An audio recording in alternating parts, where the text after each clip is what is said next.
नमस्कार, आप देख रहे हैं हर खबर और मैं हूं आपके साथ लक्ष्मी। चलिए खबरों की शुरुआत करते हैं। हरियाणा में कोरोना का कहर लगातार जारी है।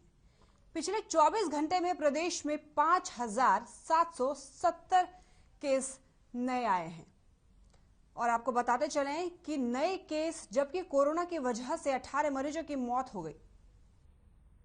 आपको बता दें कि शहर शहर में कोरोना का कहर मचा हुआ है। हरियाणा में कोरोना 24 घंटे में 5,570 नए केस मिले हैं। 24 घंटे में 18 संक्रमितों की मौत हो चुकी है। आपको बताते चलें एक्टिव मरीजों की संख्या 35,558 है। हरियाणा में कोरोना का जो ग्राफ है वो 24 घंटे में 5,570 नए केस मिले हैं। वहीं 24 घंटे में 18 संक्रमितों की मौत हो चुकी है। आपको बताते चलें कि एक्टिव मरीजों की जो संख्या है वो 35,558 है।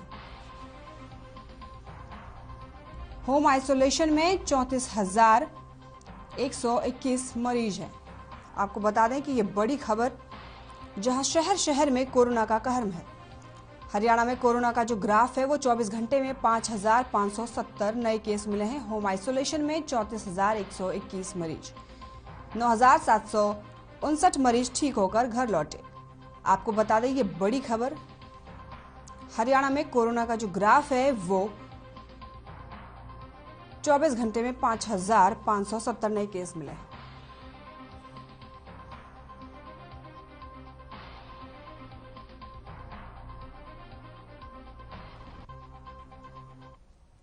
गुरुग्राम पंचकुला में सबसे अधिक 3 और मौतें हुई हैं। यमुनानगर में 2 और फरीदाबाद, सोनीपत, करनाल, पानीपत, अंबाला, सिरसा, भिवानी, महेंद्रगढ़, जींद और चरखी दादरी में कोरोना के चलते एक एक मरीज की मौत है।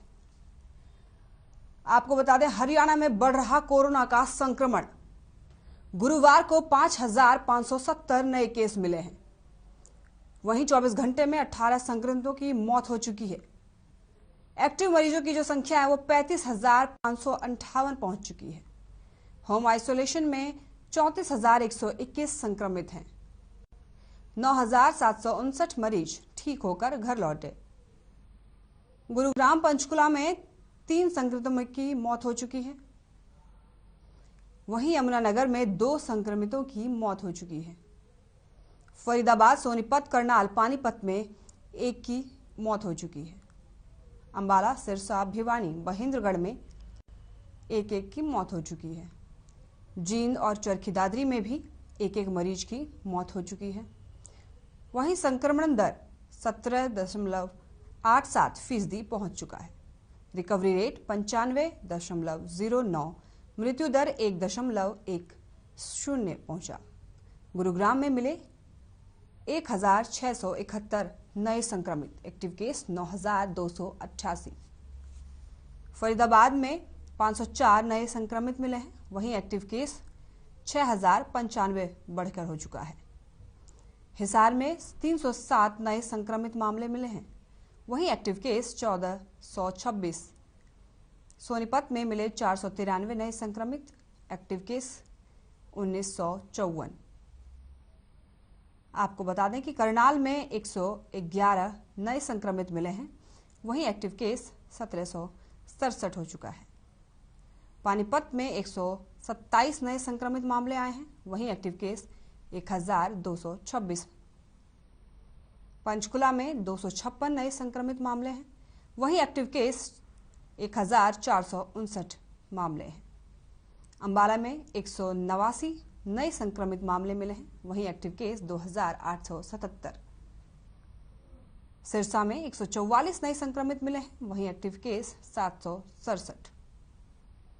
रोहतक में 187 नए संक्रमित मिले हैं। वहीं एक्टिव केस 1,060 हैं। आपको बता दें कि यमुनानगर में 241 नए संक्रमित मामले मिले हैं। वहीं एक्टिव केस 1,077 मामले हैं। भिवानी में 196 नए संक्रमित मिले हैं। वहीं एक्टिव केस 1,176। कुरुक्षेत्र में मिले 208 नए संक्रमित, वहीं एक्टिव केस 654। महेंद्रगढ़ में मिले 136 नए संक्रमित मामले, एक्टिव केस 542। वहीं जींद में 199 नए संक्रमित मामले मिले हैं, एक्टिव केस 526। रेवाड़ी में 174 मामले संक्रमित हुए हैं, जहां की एक्टिव केस की जो संख्या है वो 692 है। झज्जर में 113 मामले मिले हैं, वहीं एक्टिव केस 512। फतेहाबाद में 151 नए संक्रमित मामले, वहीं एक्टिव केस 507। कैथल में 122 नए संक्रमित मामले मिले हैं, वहीं एक्टिव केस की जो संख्या है वो 1015 है। पलवल में 78 नए संक्रमित मामले मिले हैं, वहीं एक्टिव केस 331। चरखी दादरी में 132 नए संक्रमित मामले हैं, वहीं एक्टिव केस 463। नूह में मिले 31 नए संक्रमित, एक्टिव केस की जो संख्या है वो 145।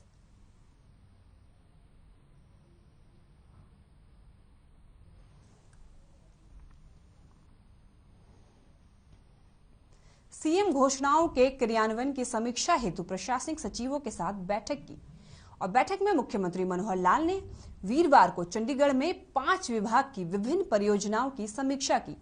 इनमें लोक निर्माण, विकास एवं पंचायत, कृषि एवं किसान कल्याण, सिंचाई और खेल विभाग शामिल हैं। मुख्यमंत्री ने निर्देश दिए कि परियोजनाओं का आवश्यक अध्ययन करने के बाद ऐसी परियोजनाओं की एक अलग सूची तैयार की जानी चाहिए जो अभी संभव नहीं है, ताकि लंबित घोषणाओं की जो वास्तविक संख्या का पता लग सके।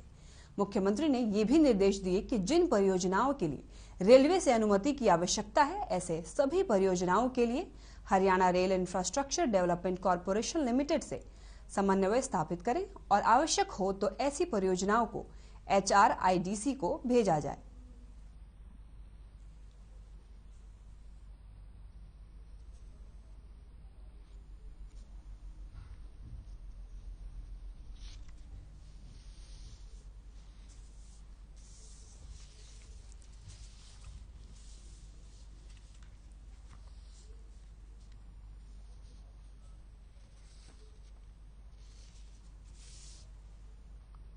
पंचकुला नगर निगम कार्यालय का विधानसभा अध्यक्ष, आपको बताते चलें कि विधानसभा अध्यक्ष ज्ञानचंद गुप्ता ने औचक निरीक्षण किया।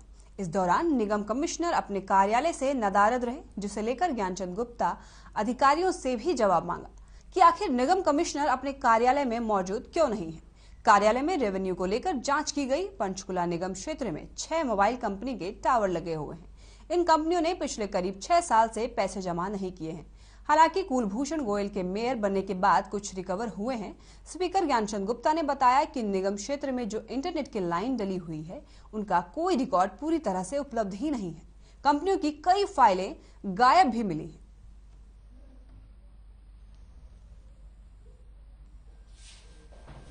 यहाँ टावर्स लगे हुए हैं डिफरेंट कंपनीज के,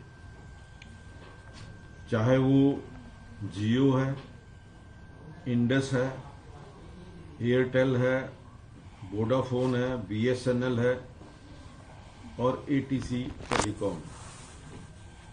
ये 6 कंपनियों के टावर लगे हुए हैं, लेकिन 5-5 साल से जो टावर लगे हुए हैं, उन्होंने जो नगर निगम की फीस थी, जो नगर निगम के चार्जेस थे, वो पिछले साल तक कोई पैसा जमा नहीं कराया। मुझे बड़ी हैरानी भी है कि यहाँ टोटल 318 टावर हैं जो शहर के अंदर लगे हुए हैं, और उस 318 में से 87 जो फाइल हैं टावर की, वो गायब।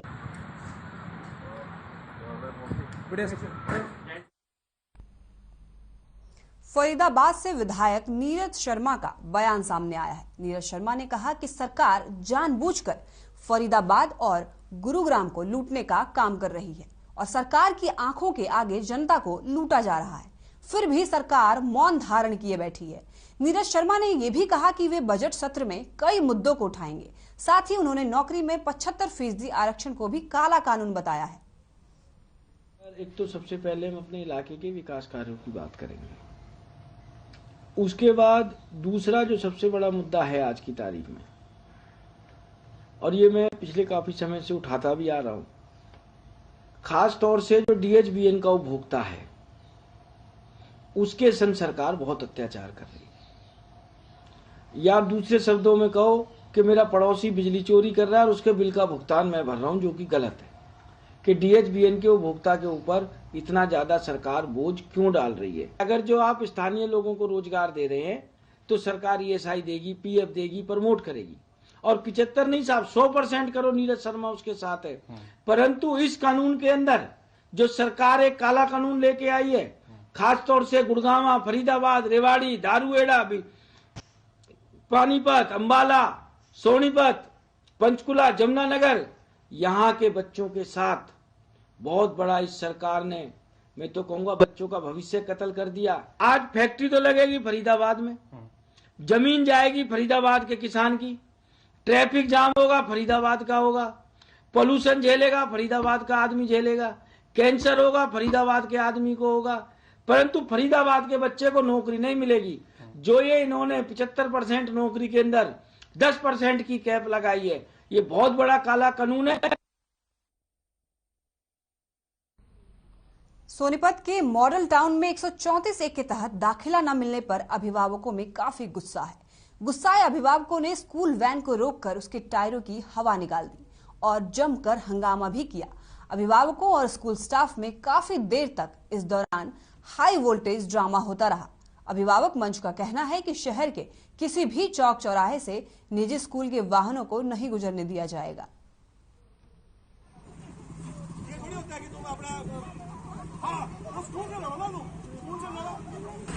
देखो 134 कम से कम 1.5 महीना हो चुका है और हम लोग प्रशासन में तो गुहार लगा चुके हैं, स्कूल वालों से भी मिल चुके हैं, लेकिन फिर भी एडमिशन नहीं हुआ है।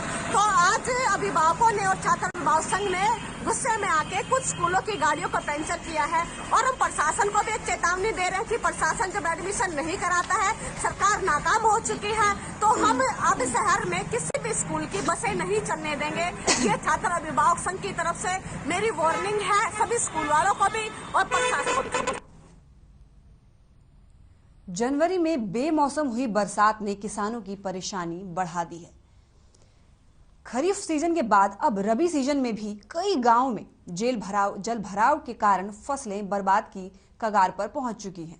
वहीं बागड़ू गांव में रबी सीजन की गेहूं और सरसों की फसलों में जल भराव के कारण किसानों को नुकसान झेलना पड़ रहा है।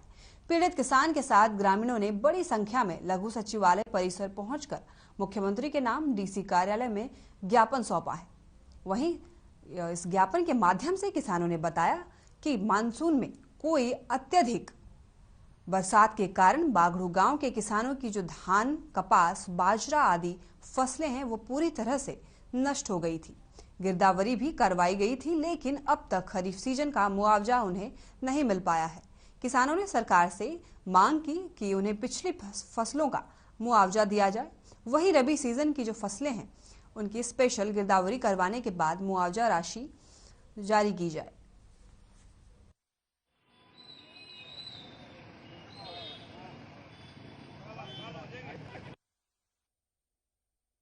हम पानी के बारे में DC साहब से रिक्वेस्ट करने गए, हमारी गिरदावरी हो और हमारे गांव में 90% फसल बर्बाद हो रही है, इसका गिरदावरी हो जाए और हमें मुआवजा मिले।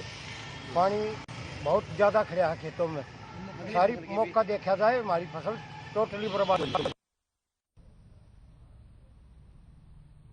खबर रतिया से है, जहां वार्ड नंबर 7 के लोगों ने गली का निर्माण कार्य पूरा नहीं होने पर नगर पालिका के खिलाफ जमकर प्रदर्शन किया। लोगों का कहना है कि हमारे वार्ड की भी सभी गलियां बन चुकी हैं, लेकिन सिर्फ हमारी ही गली का अभी तक जो काम है वो रुका हुआ है। पिछले 1.5 साल से हमारी गली का निर्माण कार्य नहीं हुआ है और यहाँ पर ना ही कोई पानी की निकासी का प्रबंध है और बारिश होती है तो बारिश का पानी सारा गली में जमा हो जाता है, जिसकी वजह से हमें काफी परेशानियों का सामना करना पड़ता है। वहीं लोगों ने प्रशासन को चेतावनी भी दी और कहा कि जल्द ही हमारी मांग अगर पूरी नहीं की गई तो हम नगर पालिका का घेराव कर धरना प्रदर्शन करेंगे। ये गली बनी नु जी हो गया हुआ मन के साड़ी गली पट्टी पे जे ये 1.5 साल हो गया ये गली पट्टी नु ਸੀਵਰ ਜੋ ਪਾ ਕੇ ਭੱਗ ਗਏ ਜੀ। ਮੁੜ ਕੇ ਕੋਈ ਲੋਕੇਟ ਵਗੈਰਾ ਕੁਝ ਵੀ ਨਹੀਂ ਲਾਣ ਆਏ ਜੀ। ਨਹੀਂ ਮੁੜ ਕੇ ਆ ਕੇ ਸਾਨੂੰ ਹਾਲ ਚਾਲ ਕੋਈ ਪੁੱਛਿਆ, ਇੱਥੇ ਡਿੱਗ ਜਾਂਦੇ, ਮੀਂਹ ਪੈ ਜਾਂਦਾ, ਗੋਡੇ ਗੋਡੇ ਪਾਣੀ ਖੜ ਜਾਂਦਾ ਜੀ। ਤੇ ਬਹੁਤ ਬੁਰਾ ਹਾਲ ਹੋ ਰਿਹਾ। ਛੋਟੇ ਛੋਟੇ ਬੱਚੇ ਨੇ ਤੇ ਬਿਮਾਰੀ ਫੈਲਣ ਦਾ ਡਰ ਰਹਿੰਦਾ ਜੀ। ਇੰਨਾ ਪਾਣੀ ਖੜਿਆ ਜੀ ਇੱਥੇ ਗਲੀ ਚ। ਬਾਅਦ ਚ ਆਵਾਂਗੇ, ਹਲੇ ਤੱਕ ਕੋਈ ਆਇਆ ਨਹੀਂ। ਕਿੰਨੇ ਸਾਲ ਹੋ ਗਏ? ਇਹ ਗਲੀ ਬਣੀ ਨੂੰ ਜੀ ਹੋ ਗਿਆ ਹੋਊਗਾ ਮੰਨ ਕੇ। ਸਾਡੀ ਗਲੀ ਪੱਟੀ ਪਈ ਹੈ ਭਾਈ ਤੇ 1.5 साल। खबर नूह से है, जहां जिले के भादस गांव में प्रधानमंत्री गरीब कल्याण अन्न योजना के जिला संयोजक अंशुल सैनी को लंबे समय से भादस गांव में राशन वितरण करने वाले डिपो होल्डर शमीम अहमद के खिलाफ शिकायत मिल रही थी कि शमीम अहमद डिपो धारक इलेक्ट्रॉनिक कांटों में गड़बड़ी का राशन कम दे रहा है, जिसकी सूचना पर आज प्रधानमंत्री गरीब कल्याण अन्न योजना के जिला संयोजक अंशुल सैनी भादस गांव पहुंचे तो उन्होंने ये देखा कि गरीब लोगों को कम राशन दिया जा रहा है। इस मौके पर 2 इलेक्ट्रॉनिक कांटे मिले, जिसकी शिकायत नगीना थाने में की गई। वहीं मौके पर पुलिस पहुंची तो पुलिस ने डिपो धारक के साथ दोनों इलेक्ट्रॉनिक कांटों को भी अपने कब्जे में ले लिया है। प्रधानमंत्री गरीब कल्याण अन्न योजना जिला नूह का मैं संयोजक का दायित्व निभा रहा हूँ। और आज का मामला ये है जी, भादस गांव में शमीम अहमद डिपो धारक है, जो कि पहली बात तो हमारा गांव का नहीं है। उसने हमारे गांव से 2 लाइसेंस बनवाए हुए, 2 मशीन है उसके पास, एक उसके भाई के नाम से, खुद के नाम से। उसकी लगातार कई महीनों से शिकायतें मिल रही थी कि वो राशन कम देता है और जो तोल करता है, तोल में भी गड़बड़ी है जी। तोल जो इलेक्ट्रॉनिक कांटा होता है वो फिक्स किया हुआ है, उसमें 5 किलो 6 किलो की गड़बड़ है। कौन से सूचना मिली थी गाँव थाने में कि भादस गाँव में जो डिपो होल्डर है वो जो सरकारी अनाज जो बांट रहा है उसमें घपलेबाजी कर रहा है। उसके पास 2 कांटे हैं, जिनमें से एक कांटे से कम तोलता है, एक से जो है ठीक तोलता है। जो कम तोलने वाले कांटे से अनाज तोल के जो है ग्राहकों को दे रहा है। सूचना पे वहां गए थे, वहां से दोनों कांटे ले आए हैं और डिपो होल्डर को ले आए। अब कार्रवाई करेंगे उस पर। पानीपत में कोहरे का कहर देखने को मिला है। धुंध के चलते सुबह विजिबिलिटी कम रही, जिसकी वजह से एक कार नहर में जा गिरी। सूचना मिलते ही पुलिस मौके पर पहुंची और बचाव राहत कार्य शुरू किया। स्कॉर्पियो में सवार 5 लोगों को सुरक्षित निकाल लिया गया है, जबकि हादसे में एक युवक नहर में बह गया, जिसकी तलाश जारी है। ये भी बताया जा रहा है कि कार में कैंसर पीड़ित को यूपी लेकर जाया जा रहा था, उसी दौरान ये हादसा हो गया।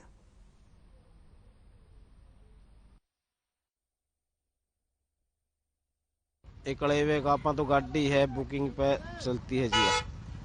अड़ेवे की बुकिंग थी, उस लड़के कैंसर है, यूपी में जा रहे थे मुजफ्फरनगर। लड़का सुबह करीब 4-4 बजे लेकर उनको चला था। एक मेरा भतीजा है भाई का लड़का, वो भी साथ में था। आंधे आंधे पता नहीं कैसे हादसा हुआ इस बात का, हम तो घर पे ही थे।